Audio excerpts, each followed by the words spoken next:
कहते हैं कि जहाँ अच्छाई है वहाँ बुराई भी है, जहाँ रोशनी है वहाँ अंधेरा भी है। वैसे ही अगर देव है तो असुर भी है। और आज मैं आपके लिए एक ऐसी खौफनाक असुर की कहानी लेके आया हूँ जिसे मुंजा कहते हैं। यह कहानी अभिनव और जय की है, जो बचपन से ही बहुत अच्छे दोस्त थे। दोनों महाराष्ट्र के एक छोटे से शहर में पैदा हुए थे और समुद्र किनारे उसे उसी शहर में बड़े हुए थे। पर आज का दिन कुछ अलग था।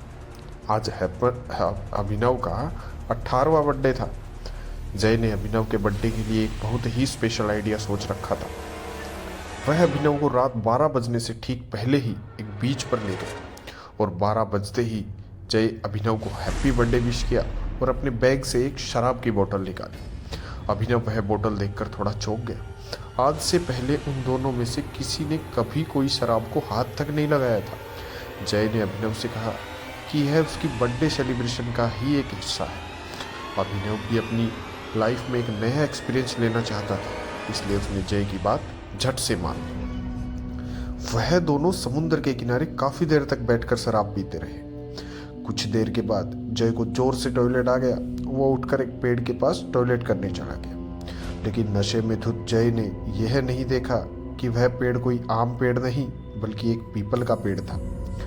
टॉयलेट करते हुए अचानक से जय के सर पर एक पत्थर आ पड़ा। जय ने पेड़ की तरफ सर उठाकर देखा, उसे वहां कोई नहीं दिखा।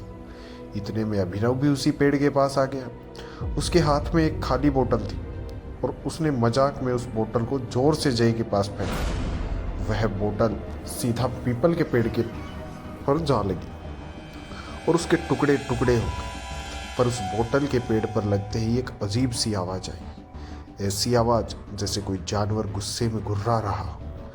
1 मिनट के लिए अभिनव और जय दोनों ही शांत हो गए, लेकिन कुछ ही पलों बाद वह आवाज आना बंद हो गई। तभी अचानक से जय ने नीचे पड़े टूटे हुए कांच के टुकड़ों में से एक पीस उठाया और उस पेड़ के तने पर कांच के टुकड़े से अपने और अभिनव के नाम के फर्स्ट लेटर लिख दी। जय ने पेड़ पर उस कांच को खरोंचते हुए कहा, अभिनव, अब यह दिन हमें हमेशा याद रहेगा। उसके इतना बोलते ही उस पीपल के पेड़ की डालियां जोर जोर से हिलने लगी और कुछ ही सेकंड में एक बड़ी सी टहनी सीधा आकर जय के सर पर गिरी और जय वहीं पर बेहोश हो गया। यह देखकर अभिनव का नशा मानो 1 सेकंड में चूर चूर हो गया। वह जल्दी से जय के पास गया और उसे होश में लाने की कोशिश करने लगा। तभी अभिनव को अपने पीछे से एक आवाज आई, मानो पेड़ से कुछ नीचे गिरा। अभिनव ने जैसे ही पीछे मुड़कर देखा, उसके पैरों तले जमीन खिसक गई। उसके ठीक पीछे एक काली सी परछाई थी, जिसकी 2 नीली आंखें अंधेरे में चमक रही थी। अभिनव को अपनी नज़रों पर विश्वास ही नहीं हो रहा था। अभिनव को लगा कि जो भी उसके पीछे है वह कोई ना कोई सुपर नेचुरल फीचर है। वह जैसे ही उस जीव से दूर जाने के लिए भागा, उस जीव ने उस पर हमलावर कर दिया। उसके बड़े बड़े नाखून अभिनव की पीठ में घुस गए, लेकिन चीखता हुआ अभिनव जैसे तैसे उस जीव की पकड़ से छूटा और वहां से दूर भाग गया। दूर जाकर अभिनव ने देखा कि वह जीव एक काली परछाई में बदल गया है और वह बेहोश पड़े जय के मुंह के अंदर घुस गया। और तब अचानक जय अपनी बेहोशी से उठ खड़ा हुआ। अभिनव दूर से उसका नाम बार बार पुकार रहा था, पर जय मानो सुन होकर एक ही जगह पर खड़ा था। उसकी आंखें पूरी तरह से नीली पड़ चुकी थी और बस वह वहां एक पुतले की तरह खड़ा था।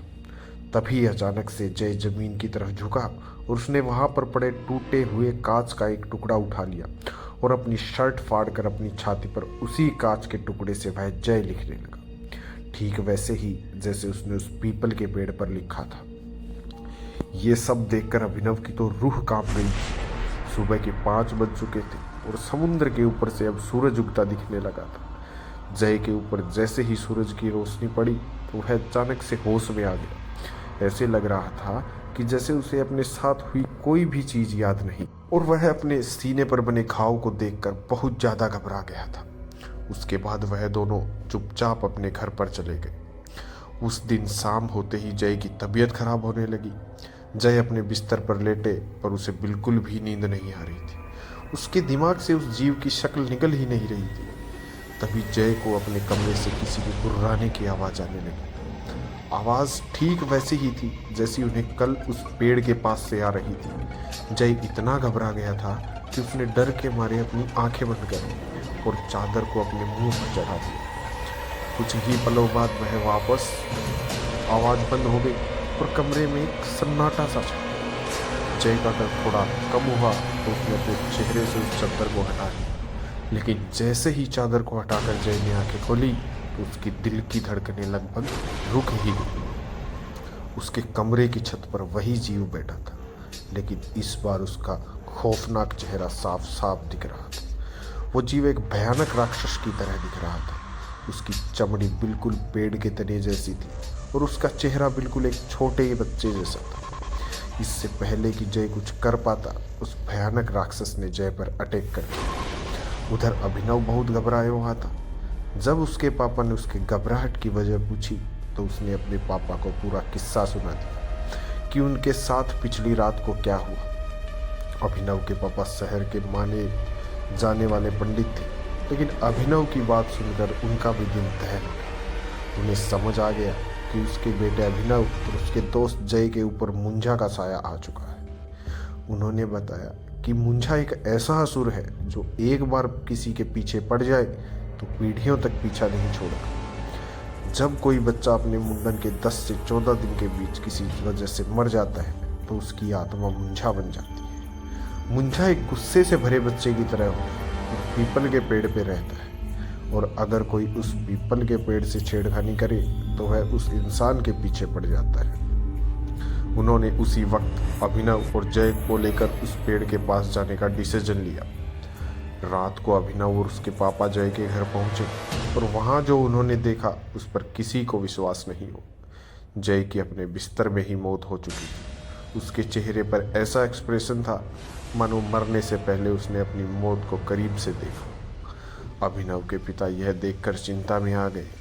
वह अभिनव को लेकर फौरन उस पीपल के पेड़ के पास पहुंचे और अभिनव के पिता ने उसी समय उस पेड़ के सामने एक छोटी सी पूजा करके उस मुंजा से हाथ जोड़कर माफ़ी मांगी और कई घंटों तक पूजा करते रहे और उस मुंजा से माफ़ी मांगते रहे। जैसे ही सूर्य उदय हुआ वो दोनों अपने घर वापस आ गए। उस दिन के बाद से अभिनव को कभी वो मुंजा नहीं दिखाई दिया, लेकिन अभिनव ने अपने सबसे करीबी दोस्त को खो दिया। आज भी अभिनव शराब को हाथ नहीं लगाता और रात के समय पीपल के पेड़ के पास से भूल कर भी कभी नहीं गुजरता था, क्योंकि उस रात की घटना उसके दिलो दिमाग पर छा गई थी और उसने अपने उस करीबी दोस्त को भी खो दिया था। इसलिए अब वो उस पेड़ की तरफ जाने की सोचने से भी उसका दिल दहल उठता है।